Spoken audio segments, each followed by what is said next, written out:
प्रिय साथियों, बेरोजगारी एक बहुत ही गंभीर समस्या है और युवाओं के लिए ख़ास तौर से हर युवा कमा करके खाना चाहता है। महामानव बुद्ध ने बहुत समय पहले बेरोजगारी के संबंध में एक विशेष बात कही थी कि जब बेरोजगार व्यक्ति भोजन करता है तो उसको लगता है कि वो लोहे का लाल गर्म लोहा का जो बॉल है, जो गोला है, उसको वो सटक रहा है, उसको ऐसा महसूस होता है। और ये बात सही है, जो भी युवा है वो चाहता है कि अच्छी तरह से कमा करके खाया जाए। जो दिक्कत आती है रोज़गार सृजन के अंदर, वो दिक्कतें आती हैं कि फंड्स कहाँ से आएँ। इसकी शिकायतें सरकारें भी करती हैं, प्राइवेट सेक्टर के लोग भी करते हैं।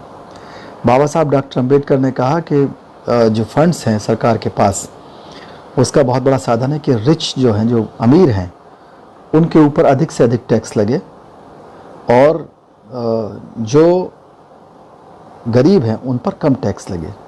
इसी को ऑक्सफैम रिपोर्ट में अमिताभ बेहर हैं उसके सीईओ इंडियन ब्रांच के, उन्होंने अभी कहा कि अगर 0.5% टैक्स जो रिचेस्ट 1% लोग हैं, सबसे अमीर लोग हैं 1%, उन पर 0.5% कर लगा दिया जाए तो 117 मिलियन लोगों को रोज़गार मिल जाएगा, यानी कि 12 करोड़ लोगों को रोज़गार मिलेगा।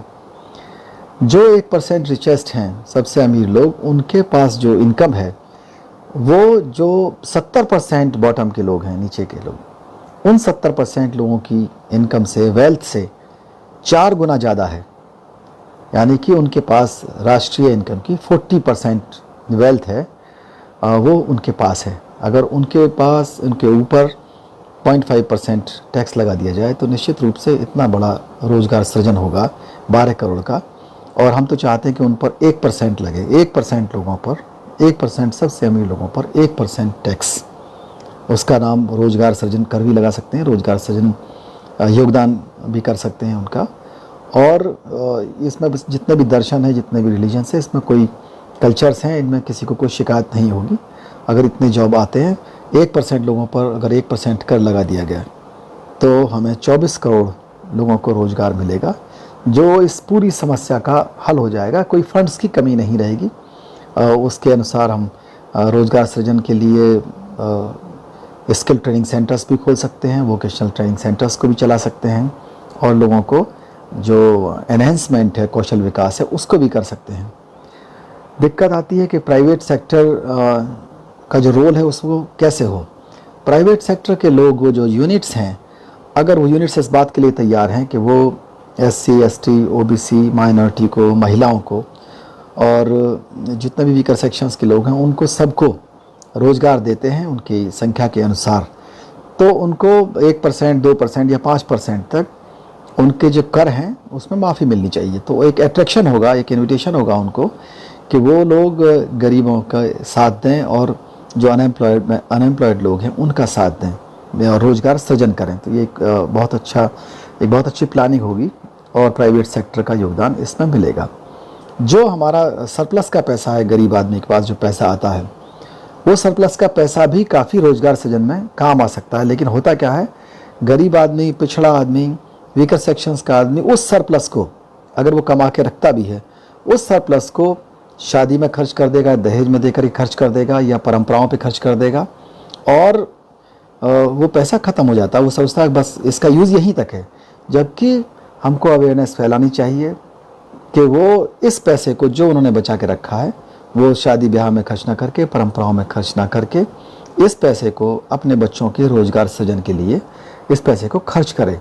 तो ये सरप्लस बहुत बड़ा काम आ सकता है, जो हम जागरूकता फैला करके कर सकते हैं। जबकि जो अमीर आदमी है, सबसे अमीर आदमी है, वो जो साल के 20 दिन होते हैं फेस्टिवल्स के, कम से कम उन 20 दिन एक्स्ट्रा लेबर करता है, और वो इतना 300 दिन में नहीं कमा पाता जितना उन 20 दिनों में सड़क पर एनक्रोचमेंट करके, अपने अलग से लोगों को भर्ती करके, इतना ज़्यादा उन 20 दिनों में कमा लेता है, उन परंपराओं के बहाने और उन धार्मिक मान्यताओं के बहाने, उन कार्यक्रमों के बहाने, कि वो अन्य दिनों में इतना नहीं कमा पाता, और उसी की तरफ वो पैसा पहुंच जाता है। जबकि जिन्होंने कमाया, जिन्होंने मेहनत की, वो उन दिनों शराब ज़्यादा पिएंगे, कपड़े ज़्यादा फाड़ेंगे, उन परंपराओं के नाम पर वो सरप्लस को ख़त्म करके और कर्ज के चक्कर में पड़ जाते हैं। ये एक कल्चर चेंज की आवश्यकता है। दूसरी चीज़ है जो पॉपुलेशन से जुड़ी हुई है, लोगों को ये कानून बनना चाहिए कि लोग बाध्य हों इस बात के लिए कि अपने हर बच्चे के एम्प्लॉयमेंट के लिए वो कम से कम 2% इन्वेस्टमेंट करें।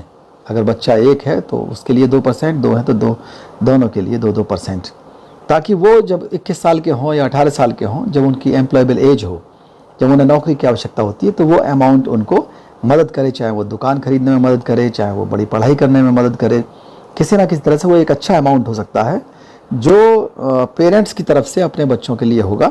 और इस कल्चर से लोगों को पॉपुलेशन बढ़ाने में जो सोशल सिक्योरिटी का जो लोगों को भ्रम होता है, उसकी जगह उनके बच्चों का एम्प्लॉयमेंट जनरेशन होगा।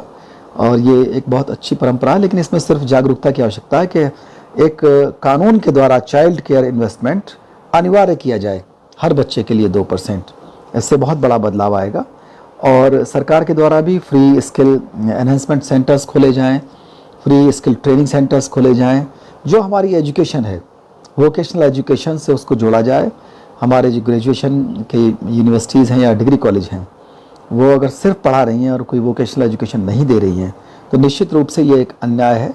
कोई भी शिक्षा जो रोटी नहीं दे सकती, कहीं ना कहीं उस शिक्षा व्यवस्था में हमको सुधार करना चाहिए। प्रोफेशनल कोर्सेज पर सबको फोकस देना चाहिए, टेक्निकल एजुकेशन पर फोकस देना चाहिए। अंग्रेजी भाषा को गांव में शुरू किया जाए बचपन से ही, पहली क्लास से ही। अंग्रेजी भाषा पूरी दुनिया के अंदर बहुत बड़ी एम्प्लॉयमेंट अपॉर्चुनिटीज़ को, रोज़गार सृजन के अवसरों को आपके सामने लाती है। इस चीज़ को प्रसारित किया जाए और अंग्रेजी भाषा के माध्यम से रोज़गार सृजन के बारे में लोगों को जानकारी दी जाए। लोग पढ़ रहे हैं, मेहनत भी कर रहे हैं, रात दिन तोता लगा रहे हैं, रट्टू तोता बन गए हैं और डिग्री ले रहे हैं, नंबर बहुत अच्छे आ रहे हैं, लेकिन देखा कि उनको एम्प्लॉयमेंट नहीं मिल पा रहा है। लेकिन अगर आप अंग्रेजी पढ़ते हैं, अंग्रेजी मीडियम पढ़ते हैं, अंग्रेजी बोलना लिखना, अंग्रेजी पढ़ना जानते हैं, तो आपको बहुत बड़ा रोज़गार सृजन के अवसर मिलेंगे। हर परिवार को एक परिवार और एक दुकान योजना चला करके हम हर परिवार को रोज़गार दे सकते हैं। जो हम लोन देते हैं, सुना होगा कि लोन लेकर के कोई 9,000 करोड़ लेकर के भाग गया विदेश, कोई कितना ही भाग गया।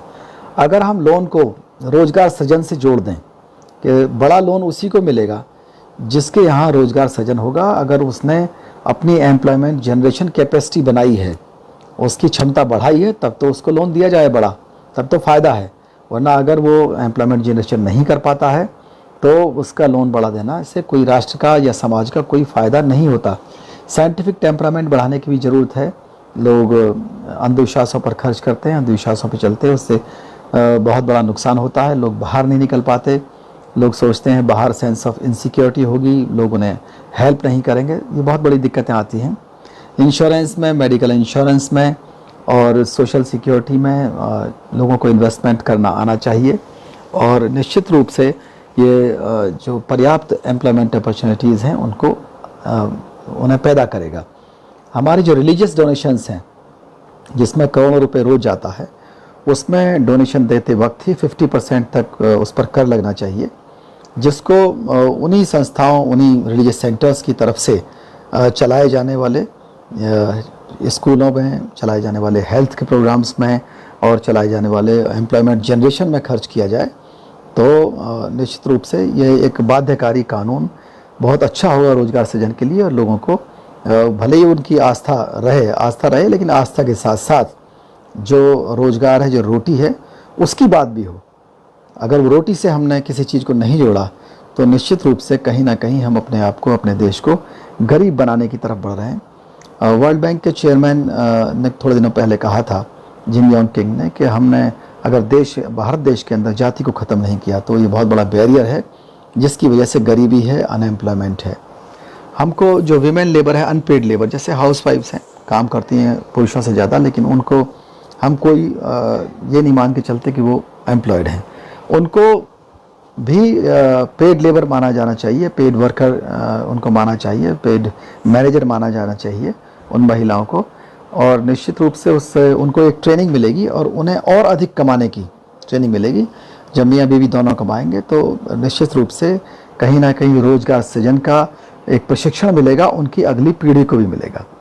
हमारे देश के अंदर रिसर्च एंड डेवलपमेंट पे बहुत कम खर्चा है, जिसकी वजह से एम्प्लॉयमेंट अपॉर्चुनिटी नहीं मिल पाती हैं।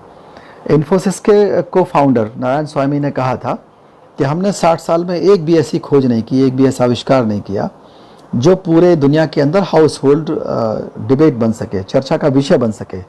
तो निश्चित रूप से हमको रिसर्च एंड डेवलपमेंट में खर्च करना चाहिए और इसको प्राइवेट सेक्टर्स की यूनिट्स को और जो 1% लोग हैं रिचेस्ट, उनको भी इसमें इनवाइट किया जाना चाहिए कि आप भी रिसर्च एंड डेवलपमेंट में खर्च करें, ताकि बीमारियों से लड़ने का हो, चाहे कुछ भी चैलेंज आए, उसके साथ साथ हमारी एम्प्लॉयमेंट की अपॉर्चुनिटीज़ भी बढ़ सके।